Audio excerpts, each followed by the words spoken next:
책 읽는 시간, 오늘은 로버트 멍어의 내 마음 그리스도의 집을 함께 읽어봅니다.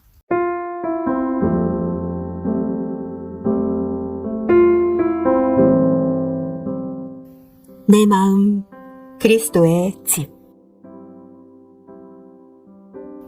놀랄만한 기독교 교리 가운데 하나는 예수 그리스도께서 성령의 임재를 통하여 실제로 그리스도인의 마음에 들어오셔서 정착하시고 그곳에 안주하신다는 것입니다. 그리스도께서는 자신을 영접하는 인간의 마음을 거처로 삼으십니다. 믿는 자의 몸은 살아계신 하나님의 성전이 되었고 인간의 마음은 예수 그리스도의 거처가 되었습니다.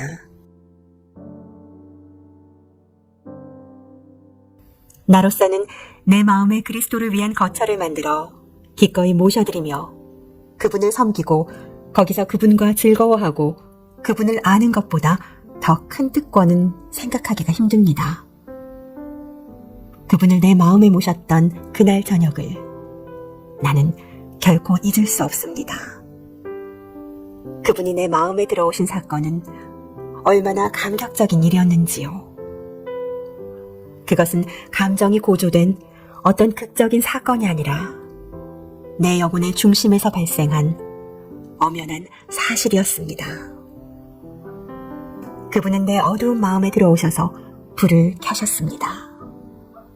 차가운 난로에 불을 지피고 냉기를 몰아내셨습니다. 그분은 정적이 흐르던 곳에 음악을 연주하셨고 불화가 있던 곳에 조화를 이루기 시작하셨습니다.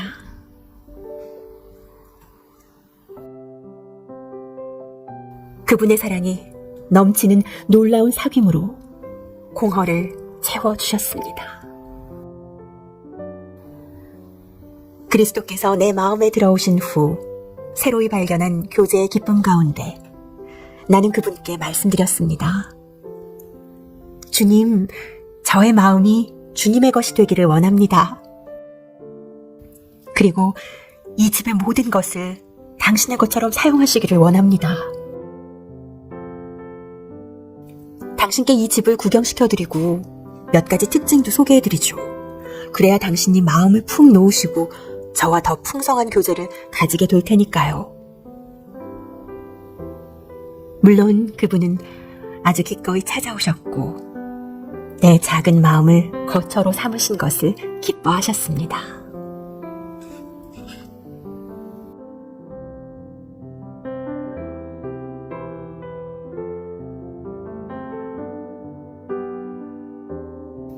서재. 우리가 함께 둘러본 첫 번째 방은 연구실, 곧 서재였습니다. 그분은 나와 함께 책장 안의 책들, 탁상 위의 잡지들, 벽에 걸린 그림들을 둘러보셨습니다. 그분의 눈빛을 살피다 보니 마음이 편치 않았습니다. 이상하게도 전에는 이런 것들에 대해 기분이 언짢지 않았는데 그분이 그것들을 쳐다보고 계시니 당황하게 되었습니다.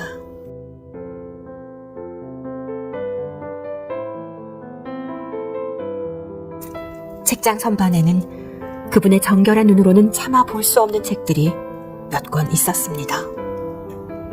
그리스도인으로서는 관심을 갖고 읽을 필요가 전혀 없는 잡지들이 탁자 위에 놓여 있었고 벽에 걸린 그림들 몇 가지도 부끄러운 것이었습니다. 나는 얼굴을 붉힌 채 그분께 돌아서서 말했습니다.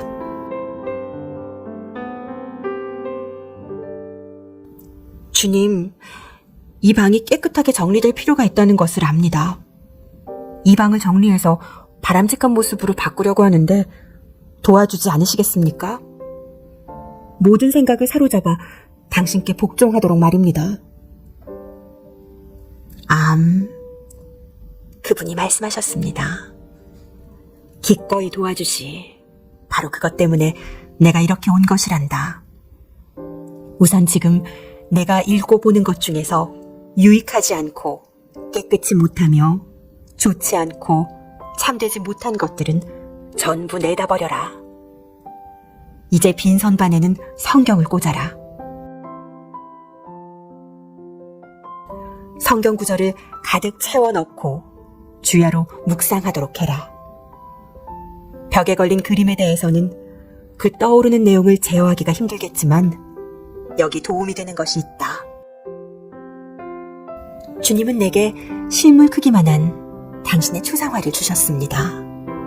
그리고 마음의 벽 한가운데에 이것을 걸어 놓아라 하고 말씀하셨습니다. 만약 당신이 이 자그마한 마음의 방 때문에 어려움을 겪고 있다면 그리스도를 그곳으로 모셔드리라는 권면을 해드리고 싶습니다. 그 방을 하나님의 말씀으로 가득 채우고 그 말씀을 공부하고 묵상하며 언제든지 그 마음의 방에 주 예수님의 즉각적인 임재가 지속되도록 하십시오.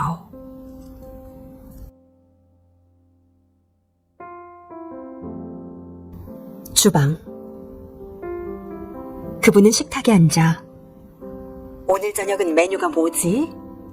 라고 물으셨습니다. 예, 제가 좋아하는 음식입니다. 돈, 학위, 증권 등이 주식이고 반찬으로는 명성과 행운에 관한 신문 기사들이 있습니다. 주님, 차려놓은 음식이 마음에 안 드십니까? 무엇이 잘못되었는지요? 그분이 대답하셨습니다. 나에게는 내가 모르는 양식이 있다. 나의 양식은 나를 보내신 분의 뜻을 행하는 것이다. 그분은 나를 다시 쳐다보며 말씀하셨습니다. 만일 내가 진정으로 너를 만족시켜줄 음식을 원한다면 하늘에 계신 아버지의 뜻을 행하여라. 그분이 기뻐하시는 것을 내가 좋아하는 것보다 앞세우거라. 너의 야망이나 욕망, 그리고 내 자신의 만족을 구하는 것을 중지하거라. 그분을 기쁘게 하도록 힘쓸 때 바로 그 양식이 너를 만족시킬 것이다. 우선 약간이라도 맛보지 그래.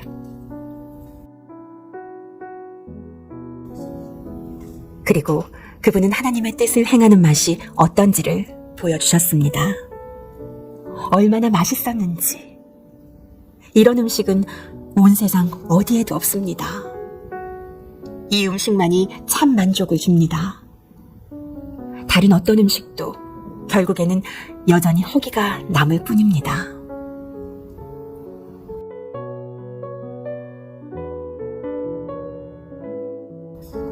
당신의 욕구를 채워줄 주방에는 어떤 메뉴가 있습니까? 당신의 친구 되신 하나님에게 어떤 음식을 대접하고 있으며 또 당신은 어떤 음식을 먹고 있습니까? 세상에 있는 모든 것, 곧 육신의 욕망과 눈의 욕망과 살림살이의 자랑거리와 같은 자기중심적인 욕구들입니까? 아니면 하나님의 뜻을 당신의 영혼을 만족시키는 양식과 음료로 삼고 있습니까?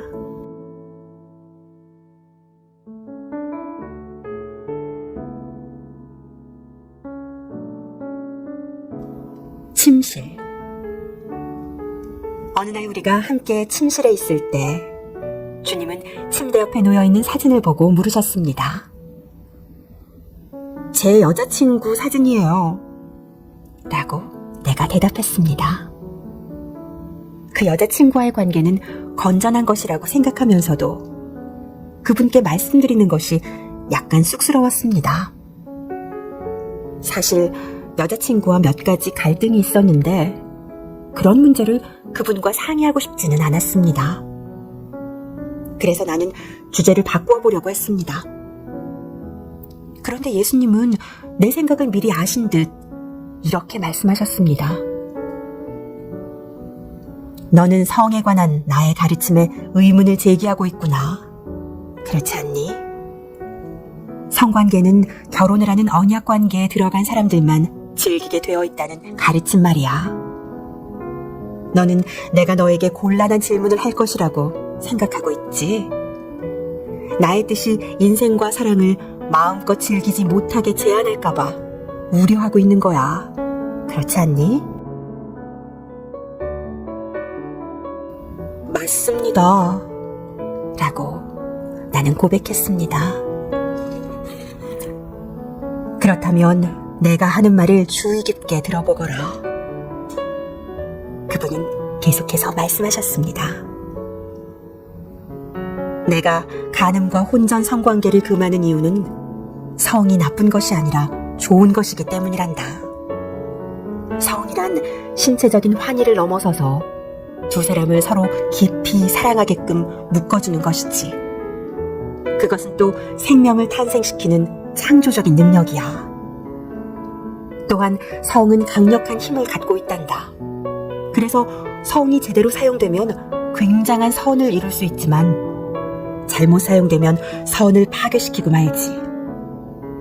바로 이런 이유 때문에 하나님은 사랑하는 생애의 반려자간의 헌약 안에서만 성을 경험하도록 의도하신 것이란다. 사랑은 성보다 훨씬 더 많은 것을 포함하고 있단다. 이제 너의 이성교제 문제를 도와주마.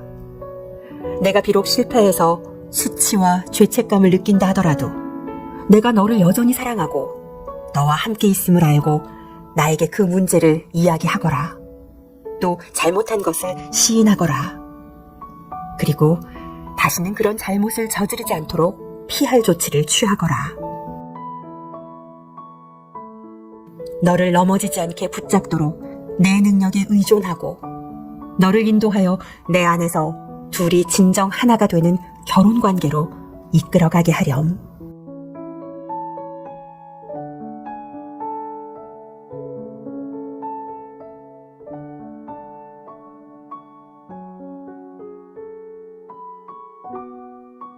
벽장. 이제 당신과 나누고 싶은 것이 한 가지 더 있습니다. 어느 날인가 나는 그분이 문가에서 나를 기다리고 계신 것을 보았습니다. 그분의 눈에는 나의 주위를 사로잡는 표정이 있었습니다. 내가 들어가자 그분이 말씀하셨습니다. 집안에서 이상한 냄새가 난다. 이 주위에 무엇인가 죽어있는 것이 있어. 위층 벽장 앞에서 그 냄새가 나는 것 같구나. 말씀을 듣자마자 나는 곧 그분이 무엇을 말씀하시는 건지 알았습니다. 층계참에는 네모지고 자그마한 벽장이 있었습니다. 나는 자물쇠를 채워둔 그 벽장 안에 보잘것없는 개인적인 물건 몇 가지를 넣어두었습니다.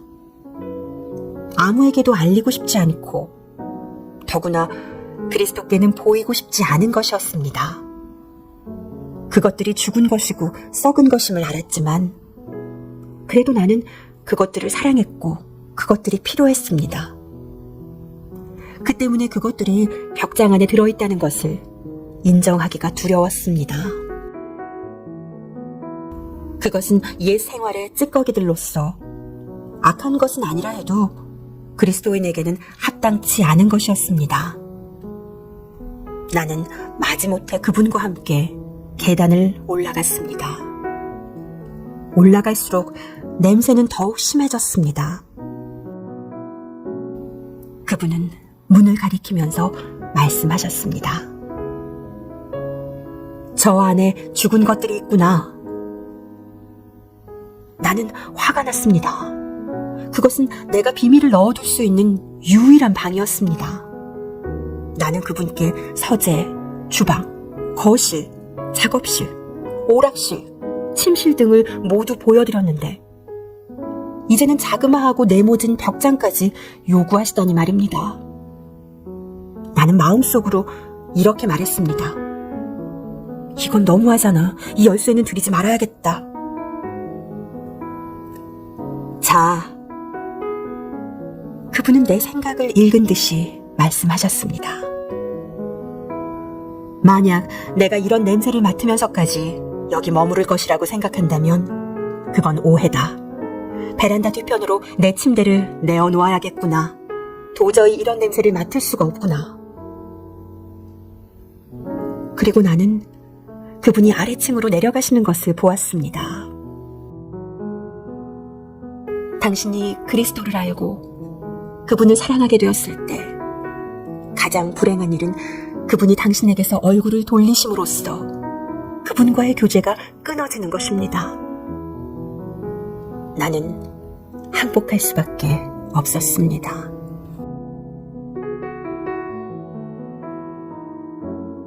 주님께 열쇠를 드리겠습니다. 나는 슬픈 마음으로 말했습니다. 그러나 주님이 벽장을 여셔야 합니다. 주님이 그것을 깨끗하게 청소해 주십시오. 제게는 그럴 만한 힘이 없습니다. 알고 있다. 그분이 말씀하셨습니다. 내게 그럴 능력이 없다는 것을 안다. 열쇠만 내게 다오. 그러면 내가 하마. 그래서 떨리는 손으로 그분께 열쇠를 넘겨드렸습니다. 그분은 내 손에서 열쇠를 받으시더니 문으로 가서 벽장을 여시고 거기서 썩고 있던 물건을 다 꺼내어 저 멀리 던져버리셨습니다. 그러고 나서 벽장을 정결케 하시고 페인트로 칠하고 수리하셨는데 이 모든 일을 순식간에 해치우셨습니다. 내가 과거에 어떠한 죄를 지었든지 또 어떤 상처를 갖고 있든지 예수님은 나를 용서하시고 치료하셔서 나를 온전케 하실 준비가 항상 되어 있으셨던 것입니다.